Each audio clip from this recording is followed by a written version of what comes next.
Hello, hello, hello, everyone. This is your girl Shanidra with Girl Get Up. Yes, indeedy. This is our extension to Beyond the Cover. Yes, we will be going beyond the cover with our special exclusive guest, Shermeaka Settles. Yes, let me tell you guys a little bit about her. Um, she has a new book out. So she's going to talk to us all about her new book and what made her start her new book um, and decided to take, on her gifts serious after the age of 40. Let's see. Let's see. So before further ado, I'm going to play this video of Miss Shermeaka. And then we're going to have her on so she can introduce herself and tell you more about her. So hold on.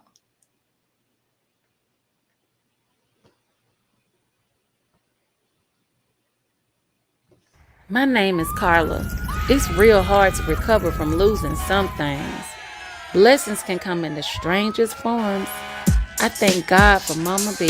She took me and my sister Lila in after Mama went missing. Growing up in Atlanta and in the 90s was rough. Me and Lila went through a lot. Love, heartbreak, fights, losses.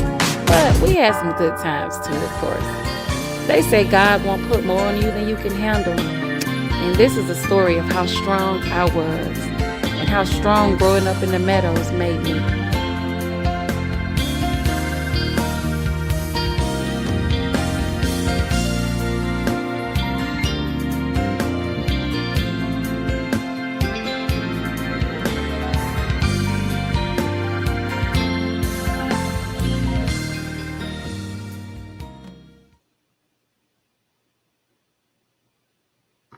Yes, yes, yes. So without further ado, Miss Shermeaka Settles, could you tell us, could you introduce yourself?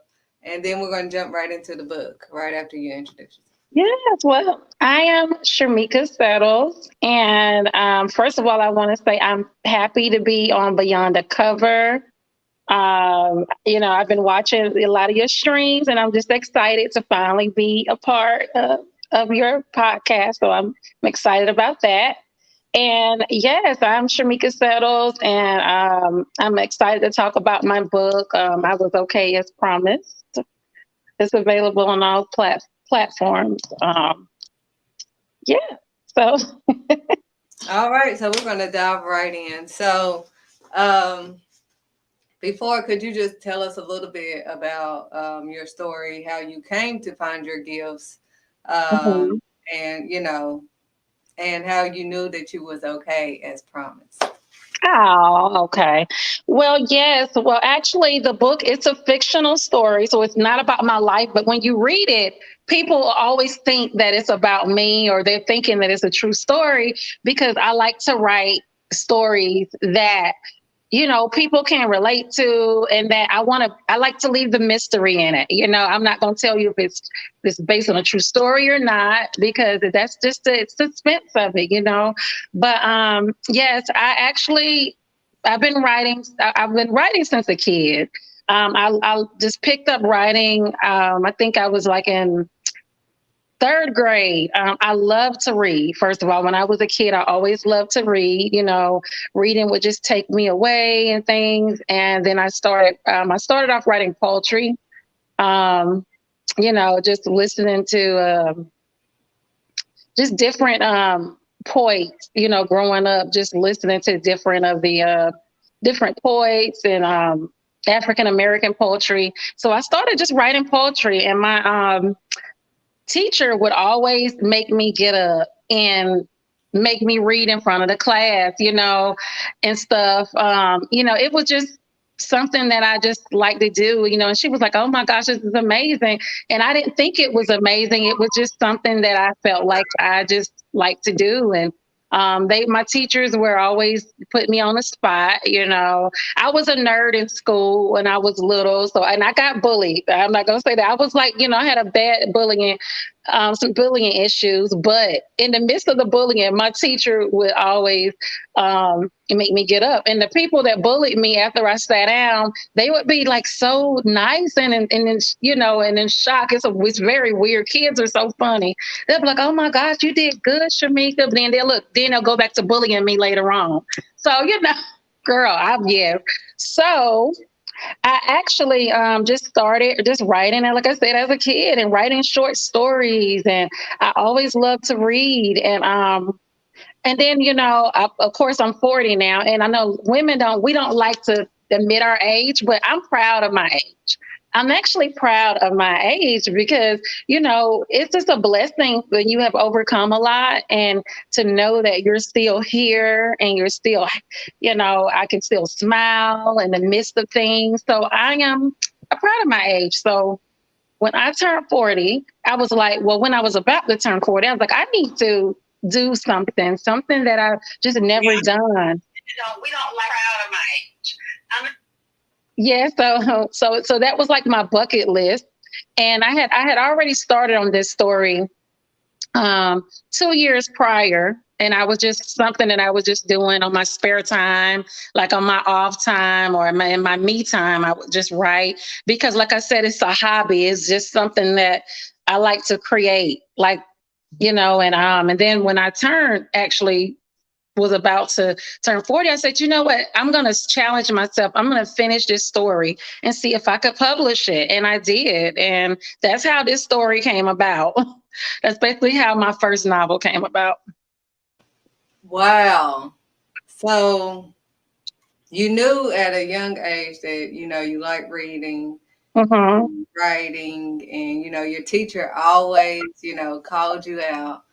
But it took years for you to start writing. Is that what you're saying? Or Yeah, well, I actually wrote all my life, but to finish, like to actually publish, to put something out there, I kind of, that's it's just kind of something that I just wanted to step out on faith and do because I would write short stories. And then I went through some period in my life where I didn't write, like I just had too much going on. I was too busy going through different obstacles and I didn't get a chance to write. And I finally got back into the place to where I was at peace enough in my life to where I could start back writing. And, I guess God gave me this story because I just kind of just it just came to my mind. And before I knew it, I was just writing every day, just writing what I heard, what I seen. And yeah, and it just kind of turned into a bucket list thing. I was like, I'm turning 40. So I'm going to do this as a birthday gift to myself. That was my birthday gift to myself to finally get my book published and out there. So, yeah. wow. So how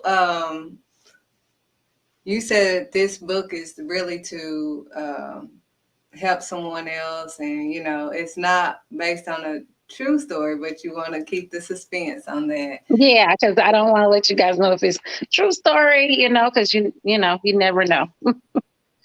So, But but it's called as I was okay as promised. I was okay As as promised. promised. Hmm. So, what inspired you to write a story about, I was okay as promised? Okay. Well, the story is about two sisters growing up in Atlanta. So, I'm a 80s baby. So I grew up during the 90s and the 80s. And, back in the days, Atlanta was a very fun place. It's changed a lot now. But I just kind of compiled my memories of different people I've met along the way, different situations I've heard about, different stories. And I wanted to write a story with the 90s feel to give people the feeling and the groove of the 90s, like to as if you were there, because it was just a very interesting time.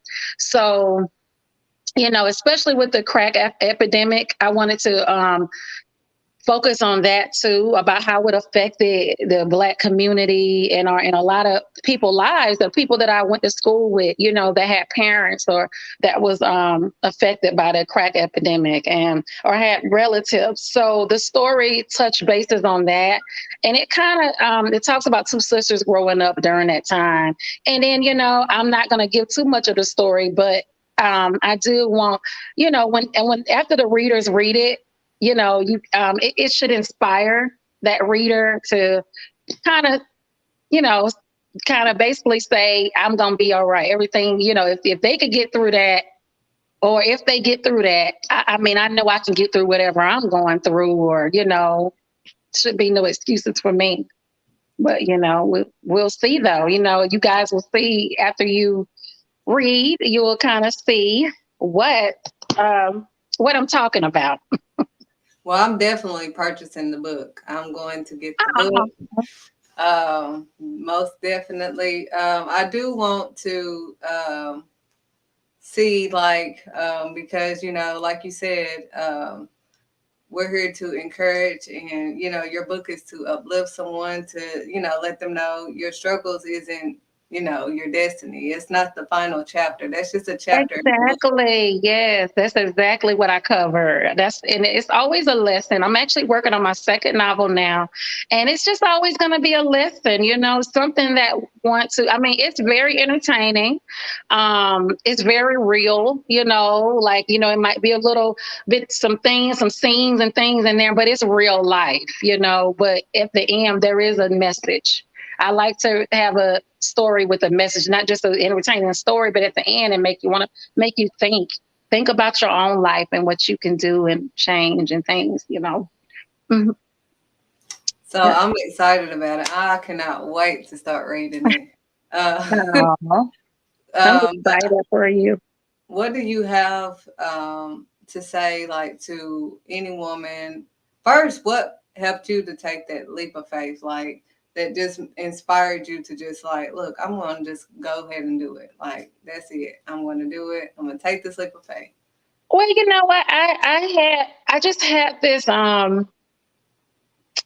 I don't know. I want to say, well, I know one thing that inspired me was my husband, because to see him, like, he's actually been in the entertainment industry since a kid, and I see how he create music, and he does it. He performs it, he creates, he's a creator. So I'm living around all of this creativity and faith and inspiration. I think some of that rubbed off on me and had me been like, you know what? Let me kind of let me work on something. And he encouraged me a lot. He did. He encouraged me a lot. He was my test dummy. I would read to him every time I finished a chapter and stuff. And he was just so excited. He was like, oh my gosh, I can't wait to hear the next one. So, that kind of kept me going too, because I had a reader that was somebody that was listening that was ready for the next chapter. Because a lot of times I used to write, and this other story I was working on I was working on it for years. It was some years ago, and I lost the story.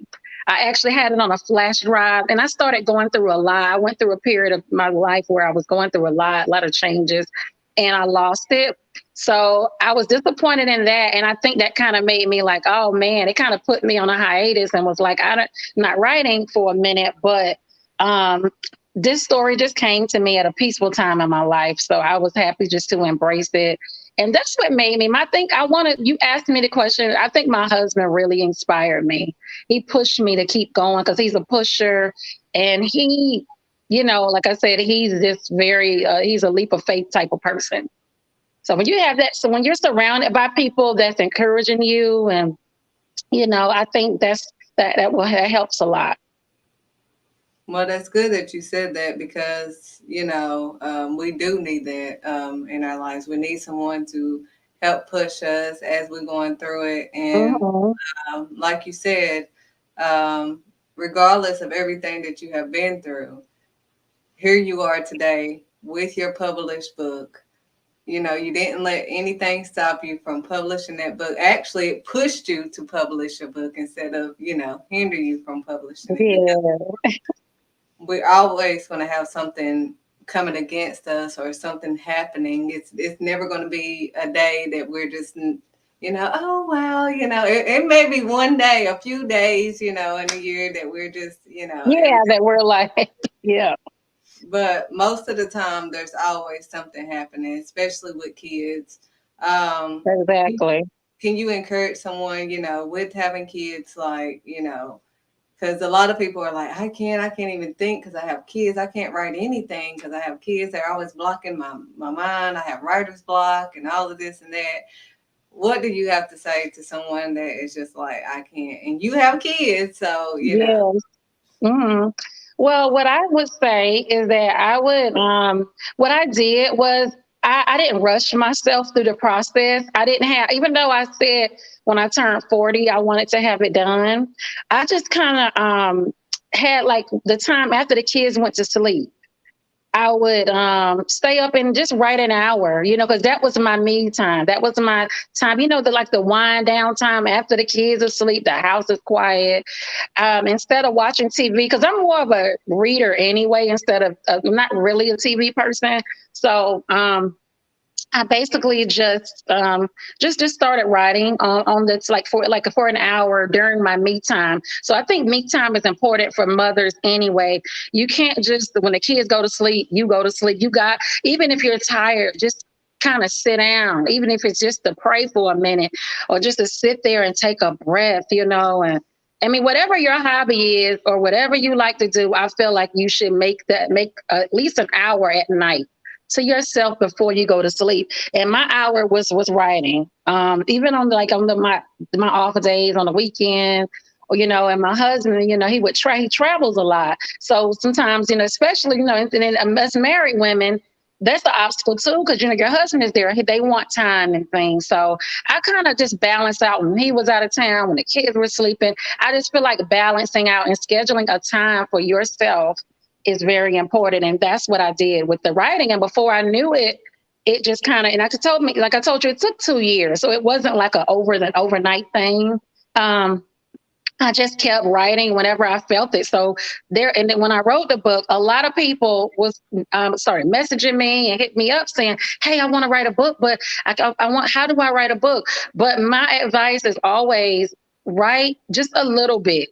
I mean, you don't have to write a pair. I mean, even if it's a sentence, just write a little bit every day, or write a little bit when you feel it. Don't make yourself write, because there were some days I didn't write because you want to do it when you feel it, when you feel inspired to write. So first feel inspired and then write a little bit. Don't put a deadline on it because you don't want to rush your project. Just want to keep it's something that to look forward to. But like, okay, it's like a little like your baby or something that you just go back and take care of and leave and go back and take before you know it, it's grown. So that's how I treated my book, and that's how people need to treat whatever project you're working on. Do a little bit at a time, a little bit at a time, but just keep going, you know. And if you need to feel inspired, if you go to a point where you feel like you can't do it, that's okay too. Just leave it. You can leave it for months, because I think I've left writing for a month. Like this current book I'm working on, I've been like away from it for like a month or two sometimes, and I'll get right back in it, and I'm almost done with it now. So yeah, just keep going. That's the thing. Keep going. And yeah, and that's the whole point in this segment of Girl Get Up, is to encourage not only females but males as well to get up. That's all you have to do is just get up. I know it's Yeah. hard, I know it's tough, but all we're saying is get up, just start doing it. I mean, it's not going to happen, like she said, overnight. None of this Yeah. happened overnight. Yeah, look at you. Look at you. You are inspiration to me because you have a clothing, you have a boutique. I think you have a school, right?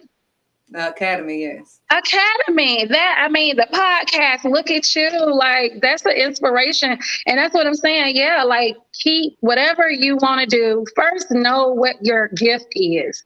Know what your passion is. What do you like to do? Even as a kid, it could be something crazy. What make me happy? What did I like to do?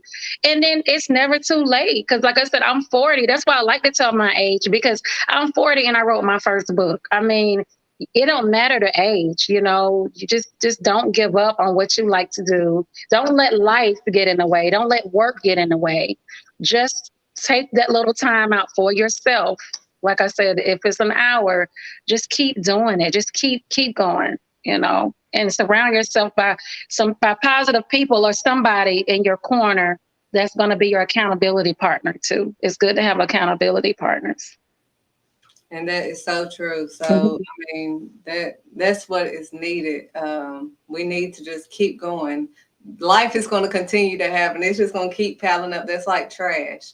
If you don't Mhm. take the trash, it's just going to continue to pile up and pile up and pile up until you decide to take it. You Yeah. can ignore it. You can ignore this gift inside of you. You can just let it keep, you know, piling up or whatever. But until you Yeah. just start doing something, you just have to go towards doing it. I know it don't. None of us feel like doing, half of the stuff. But like you said, we have to take time to ourselves. I tell my kids, "Mama, it's mama time. Don't knock on my door. Go in your." Exactly. Yeah. We have to. So when you take this me time, you'll have a book to read. Yeah.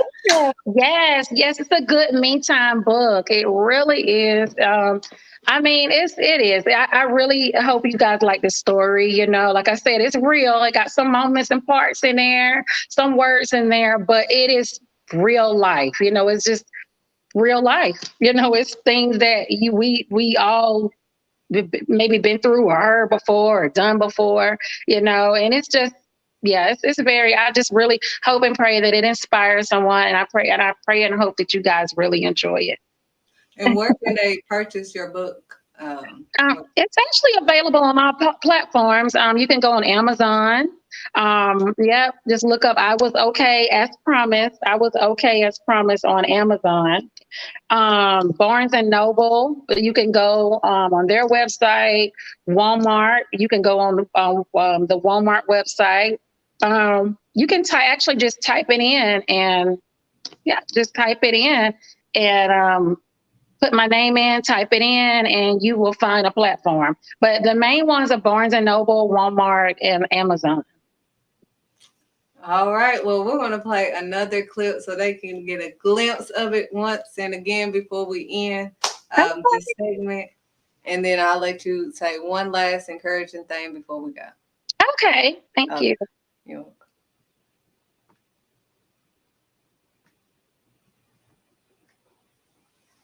Name is Carla. It's real hard to recover from losing some things. Blessings can come in the strangest forms. I thank God for Mama B. She took me and my sister Lila in after Mama went missing. Growing up in Atlanta and in the 90s was rough. Me and Lila went through a lot. Love, heartbreak, fights, losses. But we had some good times too, of course. They say God won't put more on you than you can handle. And this is a story of how strong I was and how strong growing up in the meadows made me.